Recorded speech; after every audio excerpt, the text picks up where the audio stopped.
بإحسان.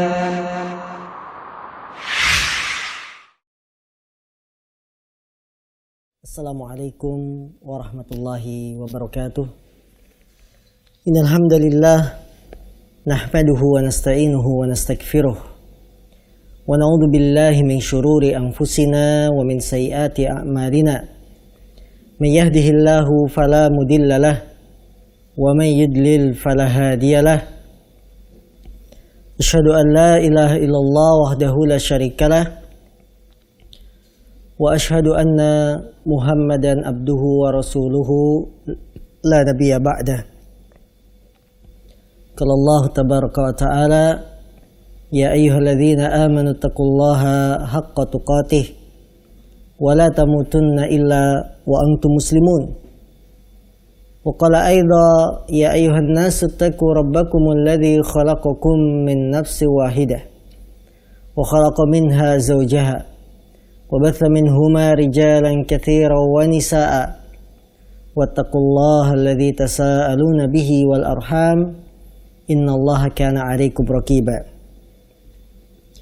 فإن أصدق الحديث كتاب الله وخير الهدي هدي محمد صلى الله عليه وسلم وشر الأمور محدثاتها فإن كل محدثة بدعة وكل بدعة ضلالة وكل ضلالة finnar.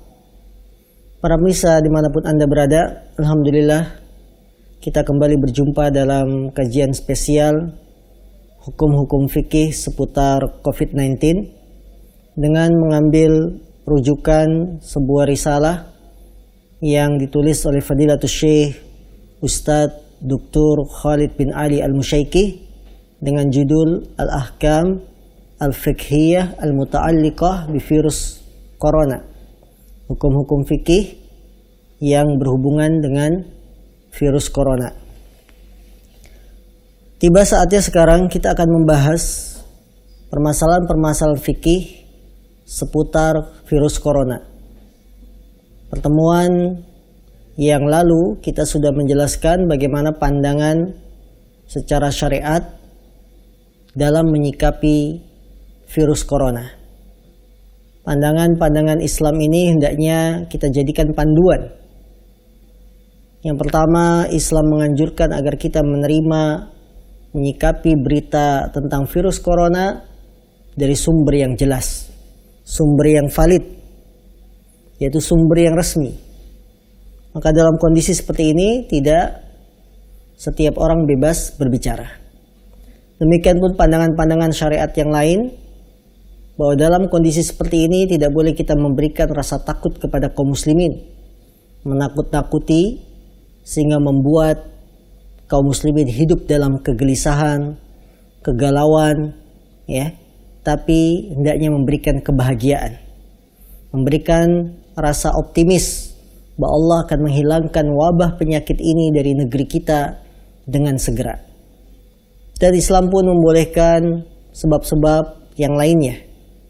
Maka dengan mohon taufik kepada Allah, sekarang kita membahas hukum-hukum fikih yang berhubungan dengan virus corona.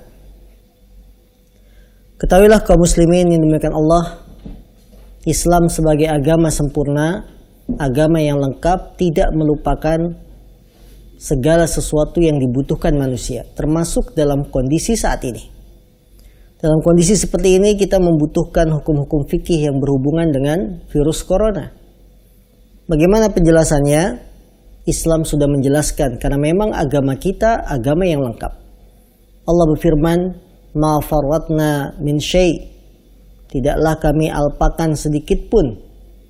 Ya. Kemudian Allah juga berfirman, "Al-yauma akmaltu lakum dinakum wa atmamtu 'alaikum ni'mati wa raditu lakumul Islam madina." Pada hari ini telah aku sempurnakan bagi kamu wahai Muhammad agamamu, dan telah kucukupkan nikmatku atas kalian. Ya. Maka karena agama Islam agama lengkap, pasti apa yang dibutuhkan manusia sudah ada penjelasannya. Hukum fikih yang pertama yang berhubungan dengan virus corona, yang pertama permasalahan vaksin untuk virus corona. Vaksin dalam menghadapi wabah dan penyakit Bahkan sudah ada beritanya bahwa akan diujikan kepada yang sakit terkena wabah corona vaksin ini. Bolehkah kita menggunakan vaksin dalam pengobatan? Permasalahan ini termasuk permasalahan yang diperselisihkan oleh para ulama. Yang benar bahwa menggunakan vaksin atau sejenisnya dalam rangka menghadapi wabah atau penyakit, hukumnya boleh. Sebagaimana ketegasan dari Syekh Abdul Aziz bin Baz bahwa hal itu dibolehkan. Dan hal ini termasuk bentuk mengambil penjagaan diri dari yang namanya penyakit. Sebagaimana Rasulullah mengajarkan kita untuk melakukan sebab-sebab yang dapat menjaga diri kita. Di antaranya Rasulullah mengajarkan zikir pagi, zikir sore. Demikian pula Rasulullah menganjurkan agar di setiap pagi kita makan kurma ajwa 7 butir. Mengapa Rasulullah menganjurkan makan kurma ajwa 7 butir? Karena akan terhindar dari racun dan juga sihir. Mengkonsumsi kurma ajwa ini namanya penjagaan diri supaya kita tidak terkena racun, tidak terkena sihir. Maka menggunakan vaksin untuk menghadapi penyakit wabah dibolehkan karena ini termasuk sebab-sebab yang dibolehkan secara agama agar kita menjaga diri kita. Kemudian permasalahan kedua yang berhubungan dengan fikih virus corona, masalah berobat ketika sakit. Berobat ketika sakit adalah perkara yang dibolehkan. Bahkan hal ini dianjurkan oleh Rasulullah SAW. Ya ibadallah tadawaw.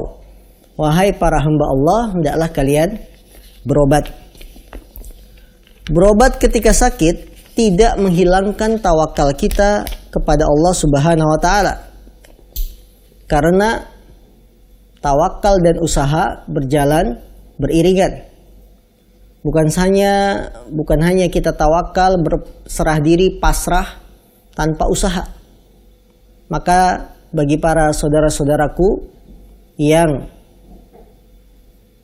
sedang ditimpa ujian dan musibah dengan terpapar virus corona, hendaklah dia berobat mengikuti protokol bagaimana pengobatan dari virus corona ini dari ahlinya, yaitu dari ahli medis. Kemudian kaum muslimin yang dimuliakan Allah Subhanahu wa taala, permasalahan ketiga yang berhubungan dengan virus corona, hukum mendatangi sebuah tempat yang sedang tersebar wabah. Pada asalnya kita tidak boleh mendatangi ke sebuah tempat atau sebuah negeri yang sedang tersebar wabah atau penyakit taun atau sejenisnya. Ya, karena Rasulullah SAW mengatakan, "Idza sami'tum bihi fi baladin fala taqdumu alaih, wa idza waqa'a fi baladin wa antum fiha fala takhruju minha firaran min." Apabila kalian mendengar wabah itu tersebar di suatu tempat, suatu negeri, maka jangan kamu datang ke negeri tersebut. Dan apabila wabah itu sedang ada, menyebar sementara kamu berada di dalam tempat itu, maka jangan kamu keluar karena lari dari wabah tersebut. Sebelum terdengar istilah pada hari ini, istilah yang sangat viral, yaitu istilah lockdown, Islam sudah mengajarkan. Jadi sebelum ditemukan kata-kata lockdown, itu Islam dari dulu sudah mengajarkan. Nabi bilang apa? Kalau kalian mendengar berita di sebuah tempat sedang ada wabah, kalian jangan masuk. Itu namanya lockdown. Ya. Walaupun di negeri kita tidak ada lockdown, tapi yang ada apa? PSBB ya. Pembatasan sosial berskala besar. Maka hal ini menunjukkan pada kita kaum muslimin betapa indahnya agama Islam. Tidak ada satu perkara pun kecuali Islam sudah mengajarkan. Kalau kita memang cinta Nabi, kita taat kepada Nabi, ikuti perintah Nabi. Kalau kalian mendengar wabah sedang tersebar di satu tempat, jangan kamu masuk. Sementara yang di dalam, jangan keluar. Ini lockdown. Ya. Maka kaum muslimin, anjuran-anjuran semacam ini dari Rasul Shallallahu Alaihi Wasallam harus kita taati demi memutus mata rantai penyebaran virus corona. Alhamdulillah, pemerintah kita pun sudah melakukan usaha-usaha agar yang terpapar virus corona dikarantina. Kemudian usaha-usaha tidak ada mudik secara besar-besaran. Ya. Kemudian bila memasuki satu daerah pun sekarang diperiksa semuanya. Maka kaum muslimin yang dimuliakan Allah Subhanahu wa taala, janganlah kita melanggar perintah dari Nabi Shallallahu Alaihi Wasallam untuk masuk ke sebuah tempat padahal di situ sedang ada wabah, atau kita keluar dari tempat yang sedang tersebar wabah. Ini pun berbahaya karena jelas akan menularkan penyakit kepada yang lain. Dan Rasulullah mengatakan, la muridun ala musihin, tidak boleh menggabungkan la yuridu mumridun alal musih, tidak boleh mencampur unta yang sehat dengan unta yang sakit. Kemudian dalam hadis yang lain Rasulullah mengatakan, firra minal majdum firaraka minal asad, larilah engkau dari penyakit lepra sebagaimana engkau lari dari singa. Ini menunjukkan pada kita agar kita tidak boleh masuk ke sebuah wilayah yang memang sedang ada wabah, atau yang terkena wabah dia keluar ke tempat lain. Permasalahan yang keempat, permasalahan fikih seputar corona adalah masalah toharoh. Para tenaga medis yang menangani pasien-pasien yang terpapar virus corona terkadang membutuhkan memakai sesuatu di badannya, di tangannya, di wajahnya, di kakinya, atau yang dikenal dengan istilah alat pelindung diri, APD, ya. Apakah itu namanya baju hazmat atau yang lain. Nah, terkadang mereka beragama Islam. Ketika memakai APD, alat pelindung diri semacam ini, tentunya tidak boleh dilepas sembarangan. Bagaimana hukumnya ketika telah tiba waktu sholat? Apakah mereka harus berwudu? Ataukah boleh tayamum? Ataukah boleh dua-duanya? Maksud boleh dua-duanya, tidak wudu, tidak tayamum, kemudian langsung sholat. Ketahuilah kaum muslimin yang dimuliakan Allah SWT, pada asalnya seorang yang akan berwudu hendaklah dia melepas segala sesuatu yang menghalangi anggota wudu. Anggota wudu, ya, yang pertama, yang utama adalah wajah, kemudian tangan sampai siku, kemudian rambut, kemudian kaki sampai mata kaki. Pada hukum asalnya, apabila mungkin untuk melepas alat-alat pelindung diri itu, maka dia berwudu. Ini yang wajib, karena Allah Subhanahu wa taala berfirman, ya ayyuhalladzina amanu idza kumtum ilas salati faghsilu wujuhakum wa aydiyakum ilal marafiq wamsahu biru'usikum wa arjulakum ilal ka'bain. Wahai orang-orang yang beriman, apabila kalian hendak melaksanakan salat, maka basuhlah wajah-wajah kalian dan tangan kalian sampai siku. Usaplah kepala-kepala kalian dan kaki kalian sampai kedua mata kaki. Ini hukum asal, bahwa seorang yang akan salat dia wajib berwudu, melepas segala sesuatu yang menempel di badan yang menghalangi sampainya air pada anggota wudu. Akan tetapi, kalau tidak mungkin untuk melepas alat pelindung diri, karena alat pelindung diri ini sangat susah didapat, ya, kalau sekali dilepas ya sudah tidak bisa dipakai lagi, padahal tugasnya masih 12 jam lagi, masih berapa jam lagi. Kalau memang tidak mungkin untuk dilepas, maka dia mengusap anggota-anggota wudu dengan air, walaupun dalam keadaan memakai alat pelindung diri. Ya, walaupun dengan mengusap alat-alat anggota-anggota badan, walaupun dengan tetap memakai alat pelindung diri. Kalau memang tidak mampu dilepas. Kalau ini juga tidak mungkin, ya, karena adanya larangan bahwa APD itu terkena air dan lain-lain, maka hendaklah dia tayamum. Tayamum dengan memukulkan tangannya ke tempat yang ada debunya, kemudian mengusapkan ke wajah yang tertutupi dengan masker atau yang lainnya, kemudian mengusap kedua pergelangan tangan. Karena Allah Subhanahu wa taala berfirman, wa in kuntum marda aw ala safarin aw jaa ahadun minkum minal ghaid aw lamastumun nisa falam tajidu ma'a fatayammamu sa'idan thayyiba famsahu biwujuhikum wa aydikum min.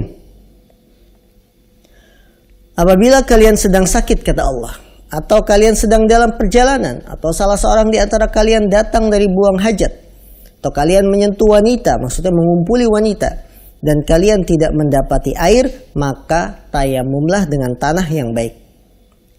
Jadi kaum muslimin, bagi para petugas medis yang tidak mungkin melepas APD-nya, ya, maka hendaklah dia usap dulu anggota-anggota wudhu yang wajib diusap, walaupun dengan memakai alat pelindung diri.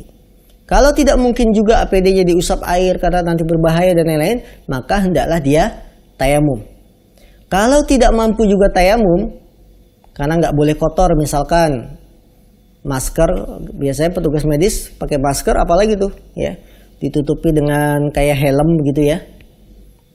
Kalau tidak mungkin juga kena debu, karena akan berbahaya, maka fattaqullaha mastata'tum, bertakwalah kepada Allah sesuai dengan kemampuan kamu, walaupun tanpa wudu, tanpa tayamum. Kemudian dalam kesempatan yang berbahagia ini, hendaklah para petugas medis yang berada di dalam barisan paling depan menangani pasien yang terkena virus corona, hendaklah dia bersyukur. Bersyukur dari apa? Allah pilih Anda menjadi orang yang memiliki ilmu tentang kesehatan dan medis, kemudian menangani orang yang terkena penyakit. Karena barangkali dengan ilmu kita, usaha kita menyelamatkan seseorang yang terpapar virus corona, dia menjadi hidup. Barang siapa yang menghidupkan seorang jiwa, maka seolah-olah dia menghidupkan seluruh manusia. Allah Subhanahu wa taala berfirman, "Wa man ahyaha faka'annama ahyan nasa jami'a." Barang siapa yang menyelamatkan seorang jiwa muslim, maka seolah-olah dia menyelamatkan seluruh manusia. Maka berbahagialah para tenaga medis dari dokter, perawat, atau yang langsung bersinggungan dengan pasien corona. Bersyukurlah Anda diberikan kesempatan untuk mendapatkan pahala besar, ya, dengan menghidupkan manusia, menjadi sebab terselamatkannya jiwa manusia. Karena orang yang menyelamatkan satu jiwa manusia, seolah-olah dia menyelamatkan jiwa seluruh manusia. Kemudian ingatlah kebahagiaan yang kedua bagi para tenaga medis. Ketika kita bekerja menghilangkan kesusahan, kesedihan orang yang sedang terkena virus corona, maka sama saja kita telah memudahkan kaum muslimin, kesusahan kaum muslimin. Yang Rasulullah mengatakan, "Wa man yassara 'ala mu'sirin yassallallahu fid dunya wal akhirah." Barang siapa yang memudahkan bagi orang yang kesulitan, maka Allah akan mudahkan urusannya di dunia juga di akhirat. Karena itu kaum muslimin, berterima kasihlah kepada para tenaga medis, kita berikan apresiasi, dan yang belum terpapar virus corona hendaklah menjaga diri agar tidak menambah beban berat para tenaga medis. Ya, karena kalau kita bayangkan penduduk Indonesia sudah 200.000 jiwa. Ya. 200 juta jiwa. Sementara kemampuan tenaga medis berapa? Bisa dihitung. Kemampuan rumah sakit berapa? Sedikit. Maka kita sadarkan diri kita untuk memberikan yang terbaik, sama-sama bekerja sama agar virus corona ini hilang dari negara kita. Permasalahan berikutnya,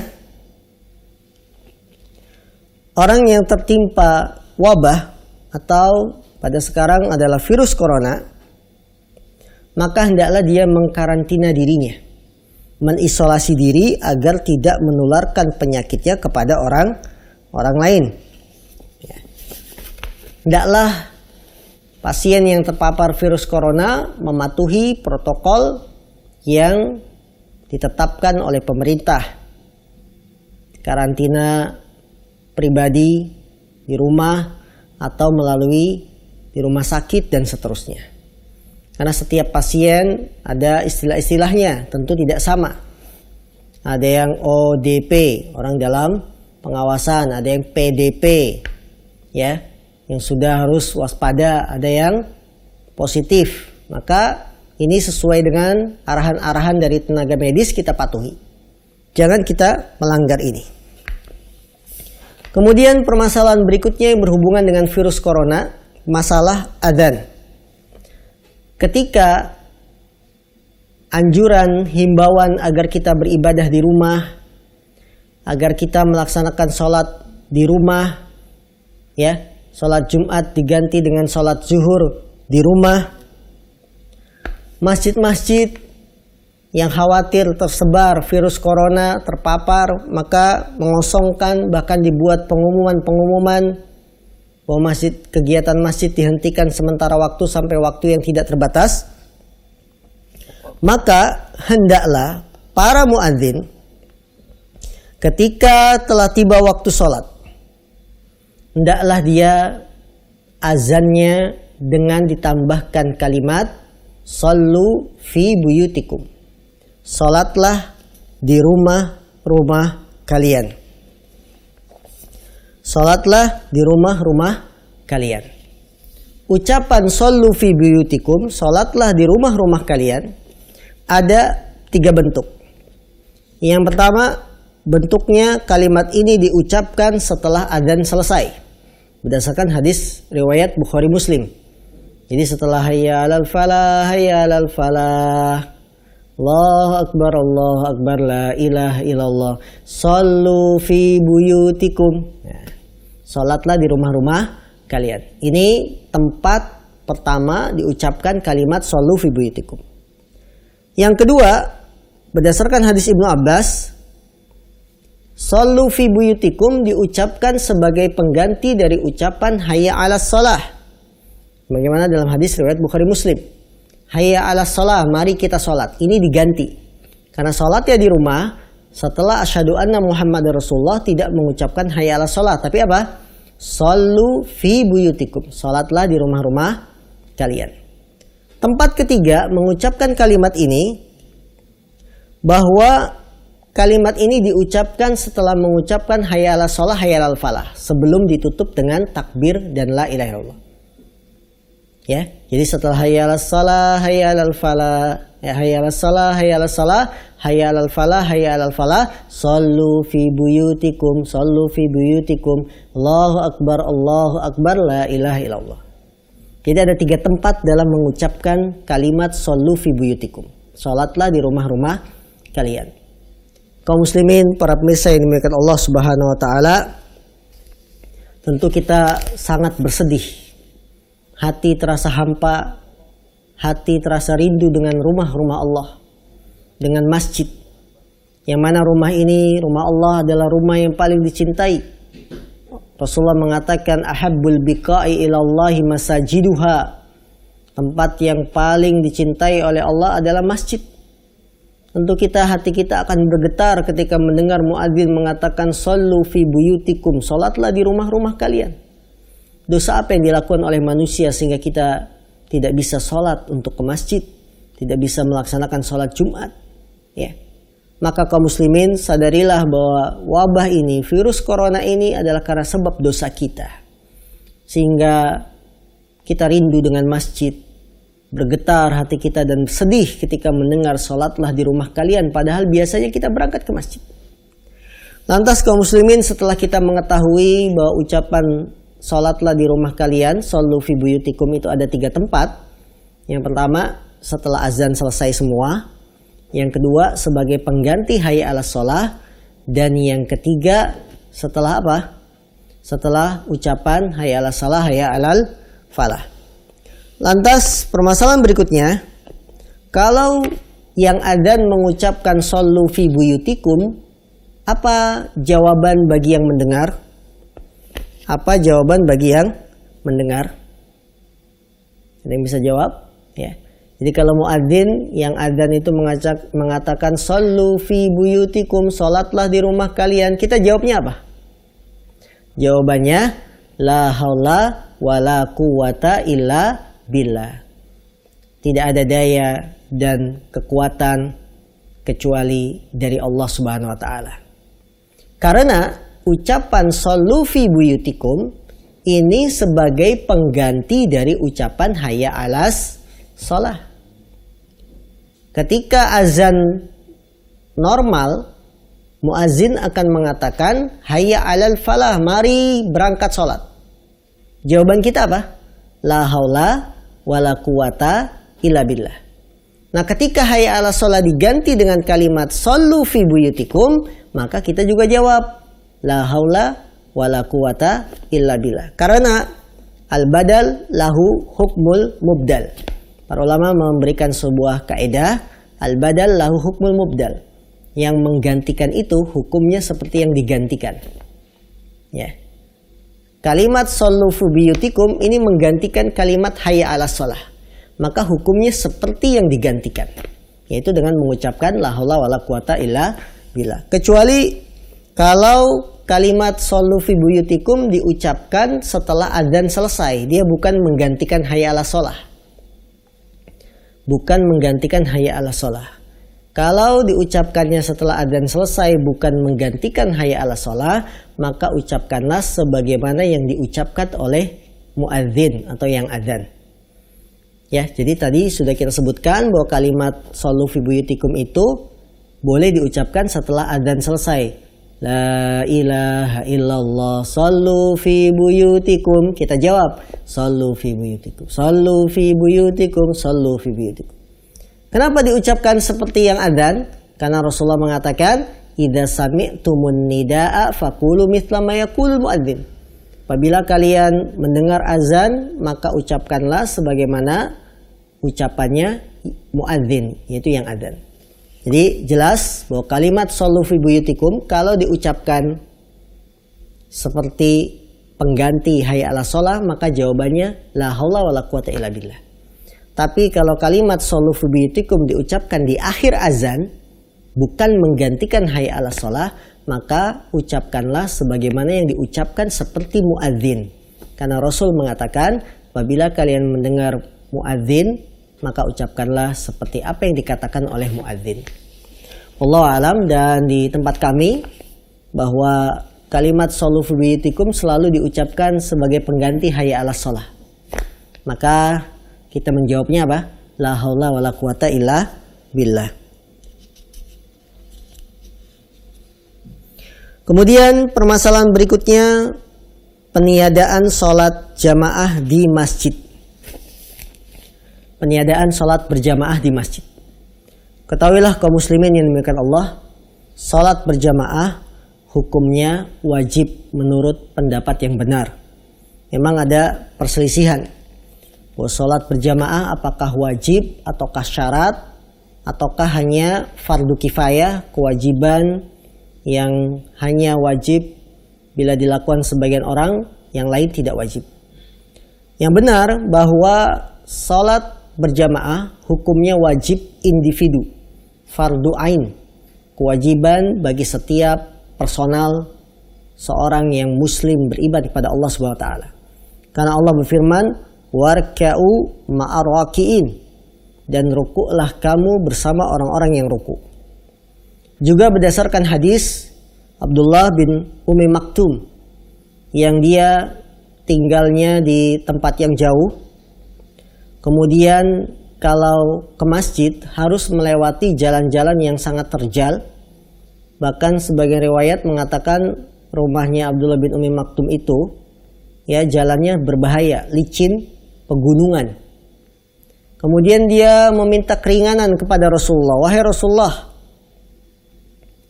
bolehkah saya meninggalkan sholat berjamaah dengan kondisi semacam ini? Rumah saya jauh, jalan yang dilewati terjal, ya harus melewati pegunungan, licin. Dan saya tidak ada orang yang bisa menuntun saya ke masjid. Awalnya Nabi mengatakan iya, kamu boleh meninggalkan jamaah. Namun sebelum Abdullah bin Ummi Maktum pulang, dipanggil lagi. Hal sami'tumun nida? Apakah kamu mendengar azan? Kemudian Abdullah bin Ummi Maktum menjawab, iya, saya mendengar azan. Kata Rasulullah SAW, ajib, la ajidu laka rukhsah. Penuhilah panggilan azan tersebut. Aku tidak mendapati engkau dapat keringanan meninggalkan sholat jamaah. Allahu Akbar. Kaum muslimin yang dimuliakan Allah, jalannya dari rumah ke masjid lewat bukit. Ya, kalau bahasa kita sekarang mungkin lewat tebing-tebing. Kalau nengok ke kiri saja misalkan sudah jurang. Licin. Dia minta keringanan sama Nabi. Nabi katakan, kamu mendengar azan nggak? Iya, saya dengar azan. Kalau gitu penuhi panggilan azan dan kamu tidak dapat keringanan meninggalkan sholat berjamaah. Hadis ini menunjukkan pada kita bahwa sholat berjamaah hukumnya wajib personal, wajib per orang bagi setiap individu. Duhai kiranya kalau yang tinggal sekarang di perumahan, masjidnya dekat, jalannya aspal, sholat di rumah, bayangin dengan Abdullah bin Umi Maktum yang harus ngelewatin tebing-tebing, ya jalannya berbahaya, licin, dia tetap harus ke masjid. Kata Rasul, saya tidak mendapati keringanan untukmu. Maka dalam sebagian riwayat, karena Abdullah bin Umi Maktum itu tidak ada yang menuntun sampai ke masjid, dia pasang tali dari masjid ke rumah. Jadi setiap berangkat pegangan tali, ya pegangan tali sehingga sampai ke masjid sebagai penuntunnya. Bayangkan ini. Maka sholat berjamaah yang benar hukumnya apa? Wajib, wallahu ta'ala a'lam. Akan tetapi dalam kondisi pandemi COVID-19 ini, virus corona, apakah boleh kita meninggalkan sholat berjamaah di masjid? Padahal tadi kita katakan apa? Sholat berjamaah itu wajib. Para ulama mengatakan bahwa sholat berjamaah ada uzur-uzur, alasan-alasan yang membuat sholat jamaah gugur, tidak wajib. Di antaranya adalah ketika seorang sedang sakit.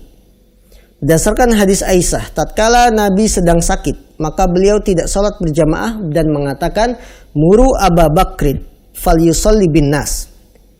Rawahul Bukhari wa Muslim. Ketika Nabi sedang sakit, Nabi berkata, Muru Aba Bakrin, perintahkan Abu Bakar agar menjadi penggantiku, menjadi imam. Falyusalli bin nas, kemudian sholat bersama manusia. Nabi Muhammad sedang sakit dan tidak berangkat sholat berjamaah di masjid. Ini menunjukkan sholat berjamaah ada beberapa uzur, alasan yang menggugurkan kewajiban sholat berjamaah. Di antaranya adalah sakit. Uzur yang lain adalah ketika turun hujan, boleh sholat di rumah. Maka uzur-uzur semacam ini menggugurkan kewajiban sholat berjamaah. Terutama ketika kita sedang kesulitan, susah, maka syariat Islam memberikan kemudahan. Sebagaimana kaidah yang maklum kita ketahui, kaidah khamsah kubra, ya, al-masyaqqah tajlibut taisir. Kesulitan akan membawa kemudahan. Allah berfirman, fattaqullaha mastata'tum. Bertakwalah kepada Allah sesuai dengan kemampuanmu. Kemudian Allah juga berfirman, yuridullah bikumul yusra wala yuridu bikumul usra. Allah menghendaki kemudahan bagi kamu dan tidak menginginkan kesulitan bagi kamu. Dengan demikian kaum muslimin yang dimuliakan Allah Subhanahu wa taala, bahwa ketika sedang pandemi virus corona ini boleh kita meninggalkan sholat berjamaah karena adanya uzur, dan kita ganti dengan sholat di rumah. Alhamdulillah bisa sholat bersama keluarga, bisa sholat bersama istri yang belum menikah, sholat sendirian, ya alhamdulillah. Ini nikmat dari Allah Subhanahu wa taala dengan pahala yang tetap sama. Karena Nabi bersabda, idza maridul abdu aw safar kutiba lahu makana sahihan mukima. Barang apabila seorang hamba sakit atau dalam perjalanan, maka akan tetap ditulis pahalanya sebagaimana dia ketika sehat atau tidak dalam perjalanan. Kalau ada yang mengatakan, bukankah wabah itu sudah ada di zaman Nabi, sudah ada di zaman sahabat, tapi tidak ada ceritanya Nabi, para sahabat meninggalkan sholat berjamaah, ya. Jadi sekarang ini kalau kita katakan ikuti himbauan MUI, ikuti anjuran pemerintah agar beribadah di rumah, ada yang mengatakan dulu kan sudah terjadi wabah. Zaman Umar ada wabah, tapi tidak ada ceritanya mereka meninggalkan sholat berjamaah. Ketahuilah kaum muslimin yang dimuliakan Allah, ucapan semacam ini ucapan yang kurang tepat. Kenapa kurang tepat? Satu, di zaman Nabi, zaman para sahabat sudah ada tenaga medis belum? Sudah ada orang-orang teknologi medis seperti sekarang belum? Belum ada. Dan kita diperintahkan untuk bertanya kepada ahlinya. Fas'alu ahla dzikri in kuntum la ta'lamun. Bertanyalah kepada orang yang berilmu kalau kalian tidak mengetahui. Dan para ahli medis sudah memberikan penjelasan bahwa virus corona itu penyebarannya sangat cepat. Jadi virus corona itu dia bukan dari jenis penyakitnya yang berbahaya, tapi dari jenis penyebarannya yang sangat cepat. Ya, kalau penyakitnya mungkin banyak lebih penyakit lain yang lebih berbahaya, yang tingkat kematiannya lebih tinggi karena penyakitnya memang berbahaya. Nah, kalau virus corona dia lebih cepat penyebarannya. Dengan demikian para tenaga medis memberikan masukan, arahan, diantaranya menjaga jarak, ya. Termasuk dalam hal ini adalah sholat berjamaah yang menyebabkan berkumpulnya manusia. Maka kalau ada yang mengatakan di zaman Nabi tidak meninggalkan sholat berjamaah, ini kurang tepat. Karena zaman itu berubah. Bukan hukumnya yang berubah, tapi fatwanya yang bisa berubah. Kalau hukum Islam tetap. Akidah, fikih selamanya ya sholat wajib berwudu. Tidak berubah. Tapi fatwa mengikuti perkembangan zaman. Dan para ulama juga setelah menjelaskan, al-ahkam yataghayyar bitaghayyuri zaman. Hukum-hukum itu berubah dengan berubahnya zaman. Kaum muslimin yang dimuliakan Allah Subhanahu wa taala, maka kesimpulan bahwa meninggalkan sholat berjamaah karena suatu uzur adalah suatu yang dibolehkan. Terlebih lagi apabila secara percobaan dari tenaga medis membuktikan bahwa virus corona itu dapat menular dengan cepat bila berkumpulnya manusia. Dan kita salat beribadah di rumah bukan berarti takut dengan makhluk, tidak, tapi dalam rangka menjalankan takdir Allah yang lain. Bukan kita lari dari makhluk, tapi kita lari menuju takdir Allah yang lain. Karena itu kaum muslimin yang dimuliakan Allah Subhanahu wa taala, janganlah kita perpanjang polemik ini. Ya. Ketika ada yang menyarankan tetap sholat berjamaah, jangan takut sama virus corona. Ya, orang yang seperti ini dikasih singa aja, jangan takut sama singa gitu. Ya. Nah ini. Jadi jangan kita memperpanjang polemik, tapi ikuti himbauan. Anjuran dari MUI pusat, MUI daerah, pemerintah yang mengatakan untuk sementara waktu beribadah itu di rumah, tidak di keramaian, ya. Terlebih lagi kita akan memasuki bulan Ramadan, sholat taraweh, sholat Idul Fitri, tetap di rumah, maka kita patuhi aturan ini. Karena ini akan menyebabkan virus corona ini akan terangkat dengan izin Allah Subhanahu wa taala. Ya. Dahulu pernah terjadi wabah di zamannya gubernur zamannya Umar, ya, yang gubernurnya saat itu siapa? Abu Ubaidah bin Jarrah, kemudian Mu'ad bin Jabal, Amr bin As, ya. Yang kata Amr bin As, wabah itu bagaikan api. Apabila dia dekat dengan jerami atau kayu, dia akan membakar dengan cepat. Maka kata Amr bin As, fatafarraqu, menyebarlah kalian ke gunung-gunung, jangan ngumpul, ya. Jangan ngumpul. Larilah kalian ke gunung-gunung, menyebar, jangan kumpul. Karena kalau kumpul ya seperti api, kena semuanya. Ya begitulah dalam kondisi seperti ini. Kita patuhi himbauan pemerintah, apalagi sudah keluar sekarang PSBB, ya. Masuk Jakarta pun harus dikontrol dan lain-lain, dibatasi. Maka kita ikuti ini. Supaya virus ini bisa segera Allah angkat dan hilangkan dari negeri kaum muslimin dan khususnya negeri kita yang kita cintai, negeri Indonesia. Maka meninggalkan sholat berjamaah termasuk udzur ketika dalam kondisi seperti ini, dan insya Allah kita akan tetap dapat pahala seperti pahalanya orang yang sholat berjamaah secara normal.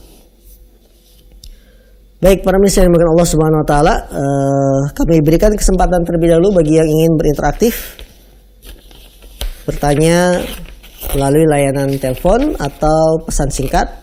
silakan menghubungi nomor yang sudah ada di layar TV Anda. Wallahu a'lam. Baik, para pemirsa yang dimuliakan Allah Subhanahu wa taala, tiba saatnya kita interaktif dan alhamdulillah sudah banyak pertanyaan yang masuk ke kami. Kita sambut terlebih dahulu pertanyaan pertama. Assalamualaikum Ustaz. Waalaikumsalam warahmatullahi wabarakatuh. Dalam keadaan pandemi ini, untuk sholat berjamaah sudah dilarang.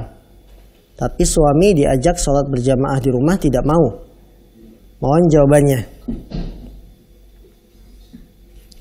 Baik, kaum muslimin dimanapun Anda berada, ketika dalam pandemi corona ini kita dianjurkan sholat di rumah. Maka boleh disyariatkan sholat berjamaah di rumah bersama keluarga, bersama istri dan anak-anak. Bagaimana kiranya kalau suami tidak mau diajak berjamaah? Hukum sholatnya sah. Suami misalkan memilih sholat sendiri, sementara istri dan anak-anak berjamaah. Hukum sholatnya sah. Karena sholat berjamaah di rumah dianjurkan sebagaimana contoh perbuatan para sahabat ketika ada suatu hal yang menghalangi kita berangkat ke masjid. Maka nanti ketika Ramadan kita taraweh berjamaah di rumah, tidak ada masalah, ya. Dan begitu juga dengan sholat-sholat wajib yang lainnya. Nah, tapi suami tidak mau, maka perlu dipahamkan, ya jangan dipaksakan terlebih dahulu. Mungkin suami memahami bahwa sholat berjamaah itu hanya di masjid. Yang namanya berjamaah lebih dari satu orang kemudian dilakukan di masjid. Kalau di rumah sendiri-sendiri silakan kalau memang suami berpendapat demikian. Namun hendaknya kita tetap berjamaah ketika berada di rumah. Pertanyaan kedua dari saudara Adi di Sungai Lilin, Sumsel, Sumatera Selatan. Di tengah wabah corona, pemerintah menganjurkan untuk menjaga jarak. Pertanyaan saya, bagaimana dengan sholat berjamaah? Apakah juga harus merenggangkan shaf, sedangkan merapatkan shaf bagian dari kesempurnaan sholat?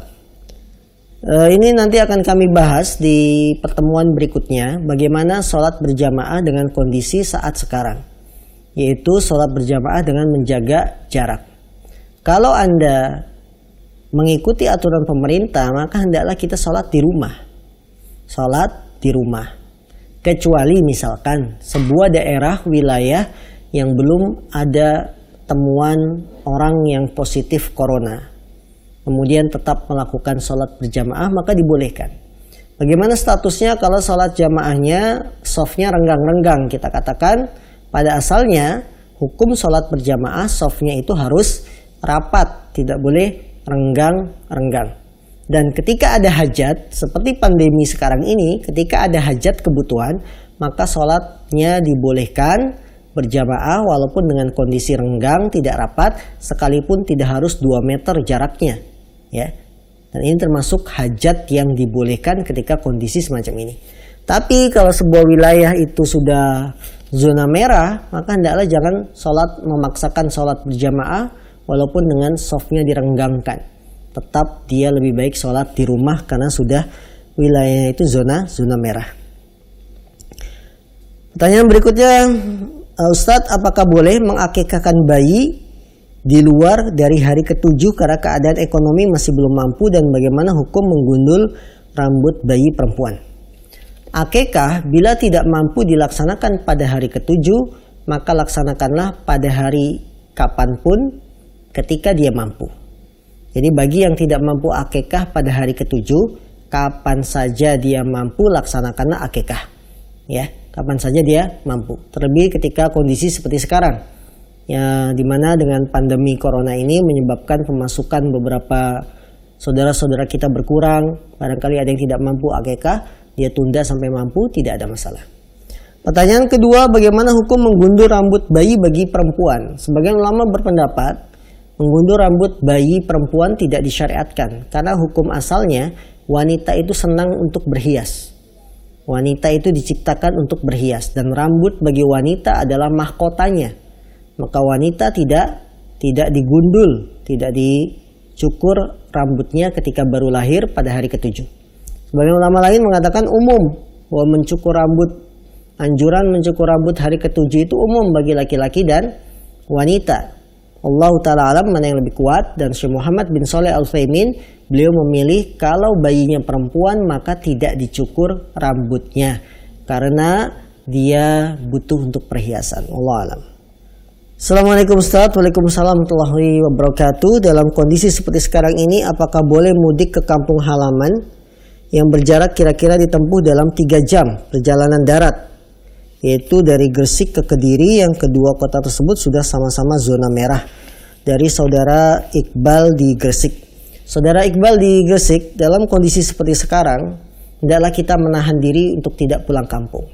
Ini lebih baik, dan lebih baik kita tinggal di rumah, walaupun ya tentunya kita ingin berjumpa dengan orang tua. Kasih sayang kepada orang tua tentu lebih kita utamakan keselamatan jiwa orang tua, bukan hanya kumpulnya saja. Maka dalam kondisi seperti ini, sayangilah orang tua kita dengan tidak pulang kampung. Sampaikan dengan baik-baik, dengan menelponnya atau dengan menggunakan aplikasi yang sedang ramai, ya. Aplikasi yang bisa menghubungkan telekonferensi, ya bisa 2 orang, 3 orang, ya. Sampaikan dengan baik. Kita tetap bisa mengucapkan selamat Idul Fitri dari jarak jauh, dari online, maka demi menjaga keselamatan jiwa. Karena termasuk prinsip agama yang besar adalah menjaga keselamatan jiwa, hifdzun nafas. Dan itu yang harus kita pikirkan, yang harus kita pertimbangkan demi menyelamatkan jiwa orang tua kita atau orang-orang yang berada di kampung. Allah alam. Ustadz, di wilayah saya tinggal masih mewajibkan sholat 5 waktu dan Jumat. Kalau ada yang terpapar, katanya mereka mau bertanggung jawab. Akan berdosa kalau kami tidak mendatangi sholat berjamaah sholat Jumat. Anda tidak berdosa. Ya, ini berarti pengurusnya berani dia. Ya. Kalau ada yang terpapar, saya bertanggung jawab. Tanggung jawab dalam apa? Kalau bertanggung jawab dalam dosa, tidak boleh. Karena dosa itu tidak saling mewarisi. Ya. Dan hendaknya pengurus ini diberikan pengetahuan kalau memang wilayahnya sudah zona merah, tetap melaksanakan sholat 5 waktu, sholat Jumat, maka ini perlu ditegur. Terlebih lagi sekarang sudah mulai ada sanksi tegas dari pemerintah. Allah alam. Assalamualaikum Ustaz, adakah materi Ustaz tentang fikih seputar COVID-19 pada pertemuan pertama? Karena saya terlewatkan. Ada, ya, bisa dihubungi ke bagian redaksi Ahsan TV, ke bagian penyiaran dari Ahsan TV, dan bisa diminta filenya tentang materi pada pertemuan yang pertama dari fikih COVID-19 ini.